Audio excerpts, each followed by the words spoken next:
welcome, gentlemen, ladies of the world media. How are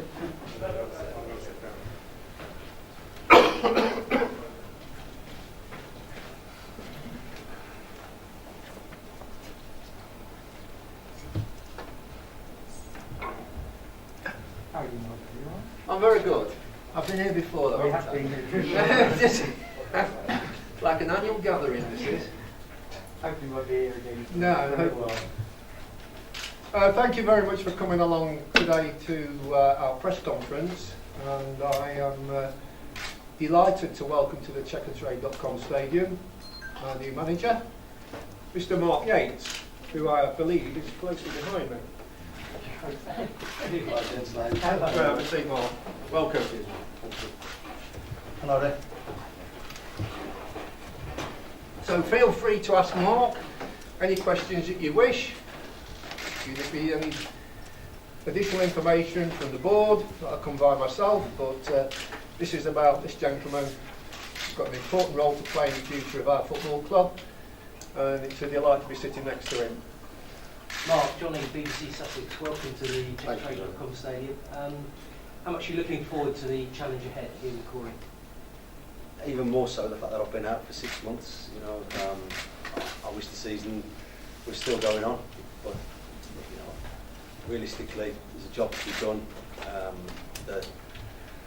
The background stuff has already started, but you know, officially today, and I'm really looking forward to some exciting times ahead.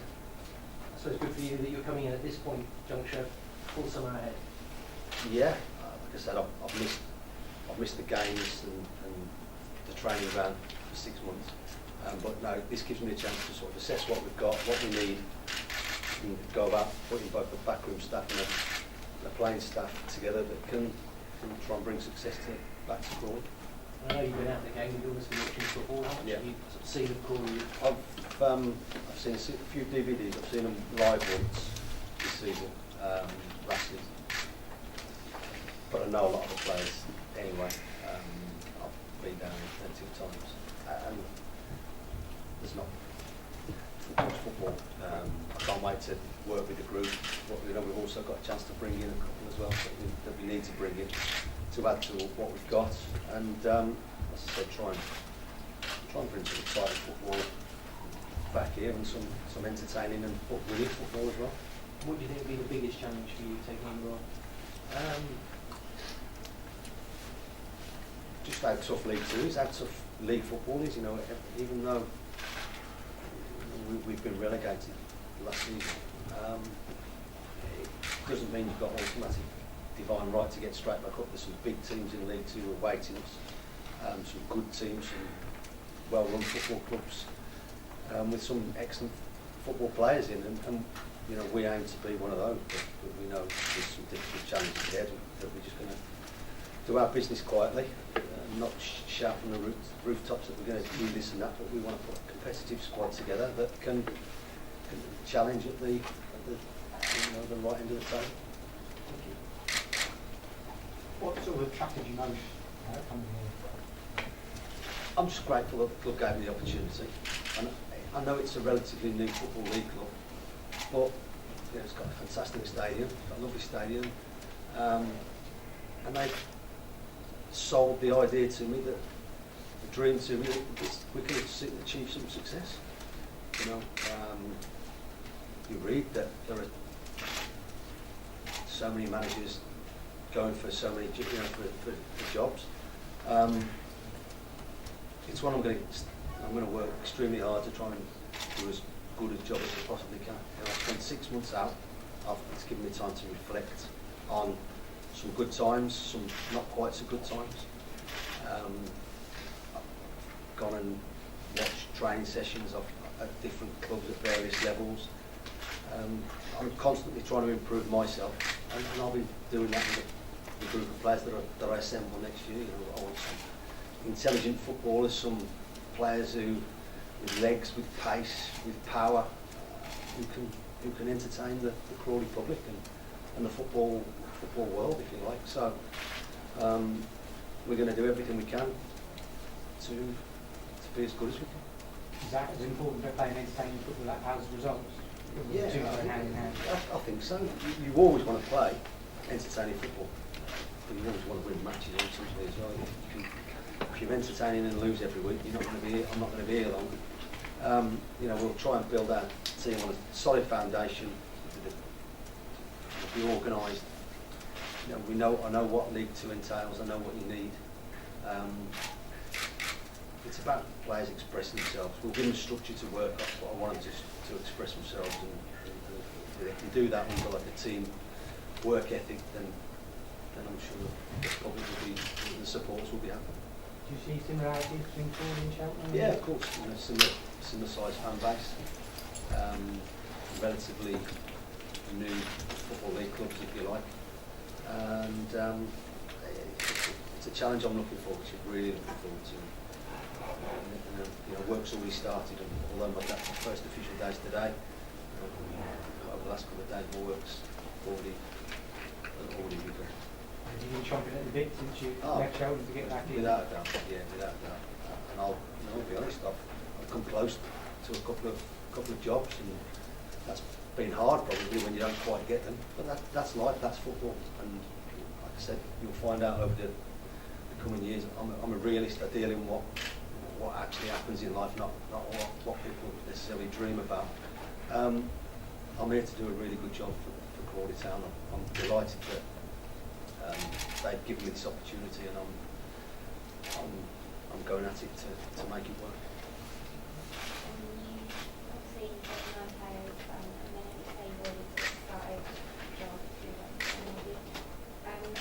You started looking at actually bringing new players and the ones that were I've got a list. summer? I've got upon lists of our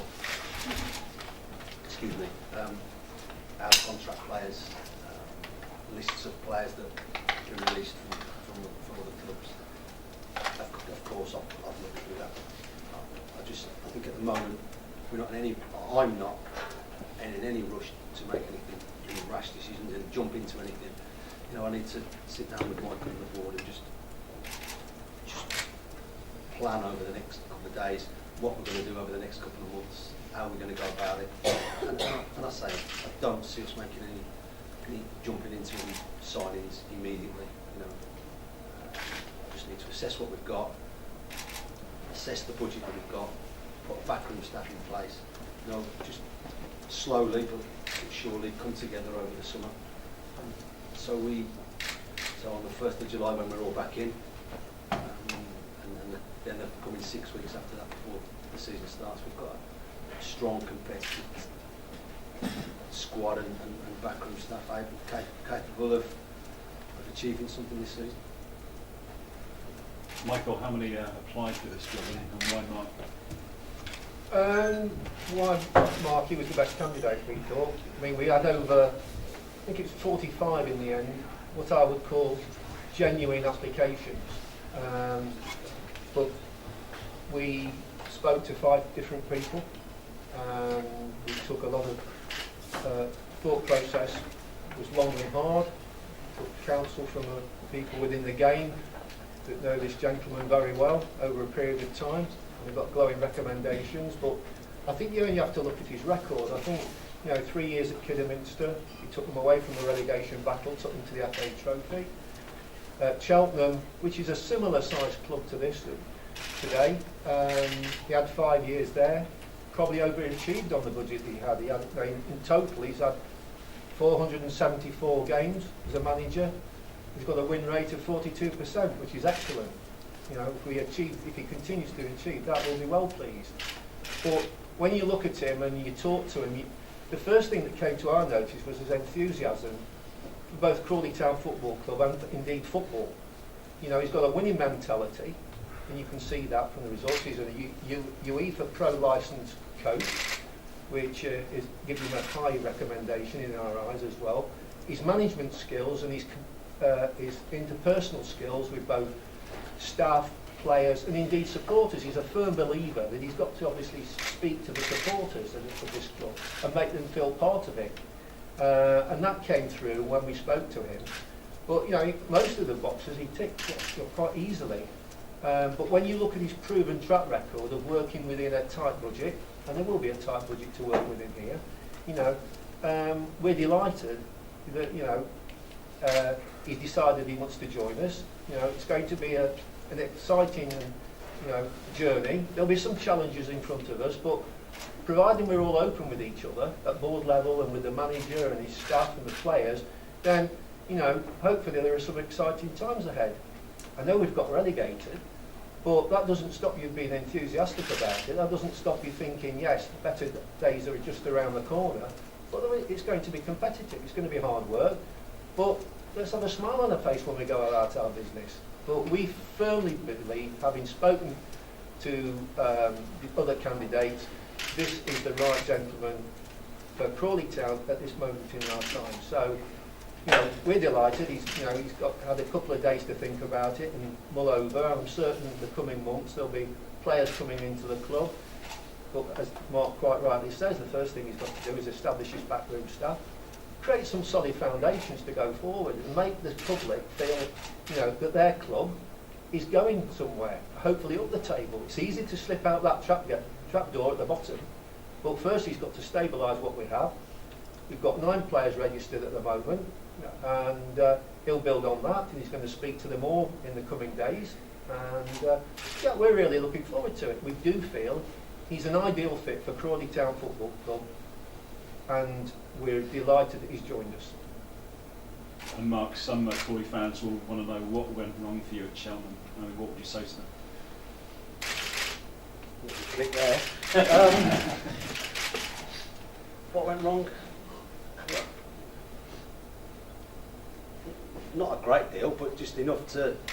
And I've been there 5 years at a club that it was, as Michael said, it was a pretty tight budget. People knew that, and we probably did overachieve.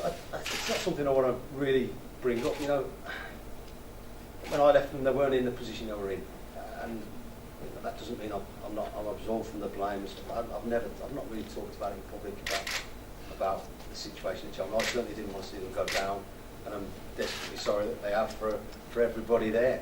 Like I said, I probably was there a little bit too long. I'd had a couple of chances to move on, and for whatever reason it didn't happen. It's a new chapter in my life, you know, of my football career.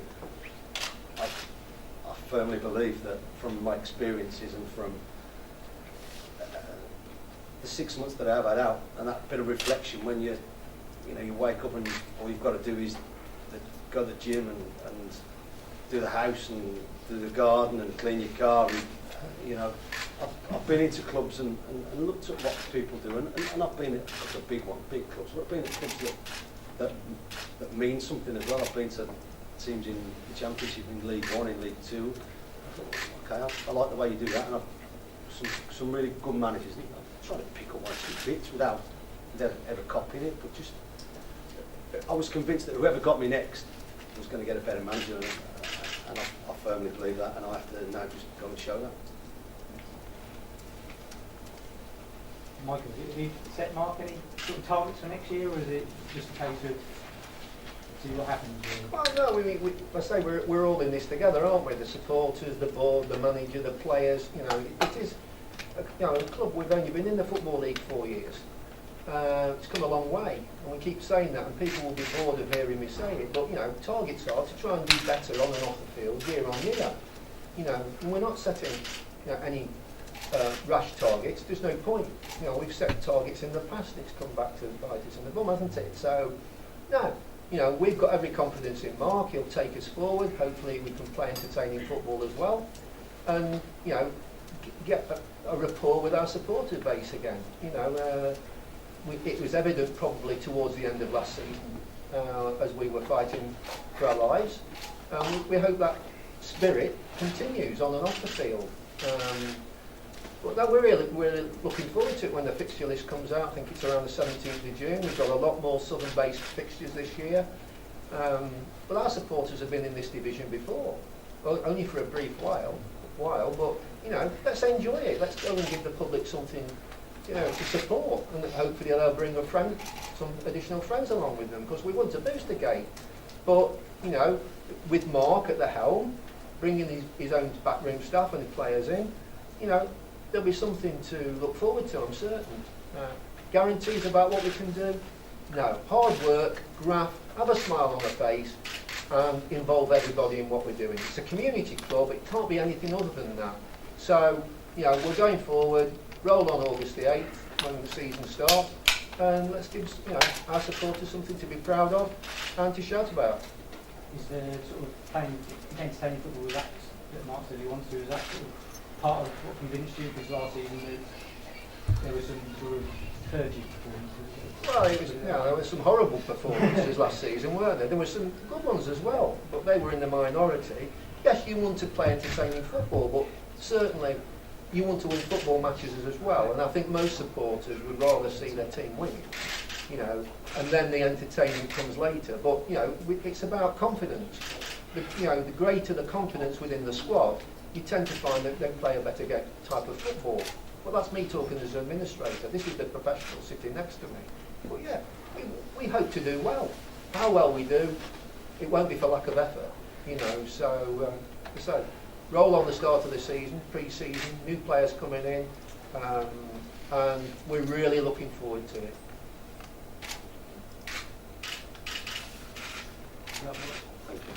Thank you for your time. We'll break now for one-to-ones. Pitch slides out through that door, please. Okay.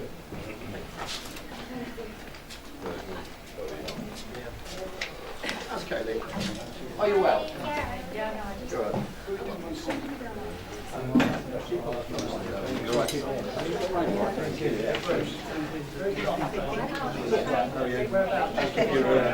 We spoke last week, didn't we? Yeah, no, it's really exciting.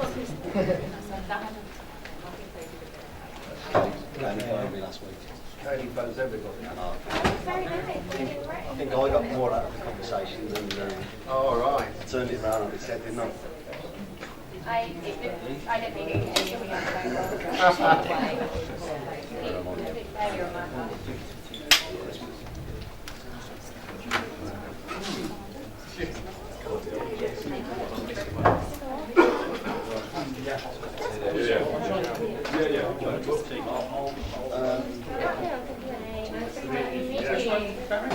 on Brown one.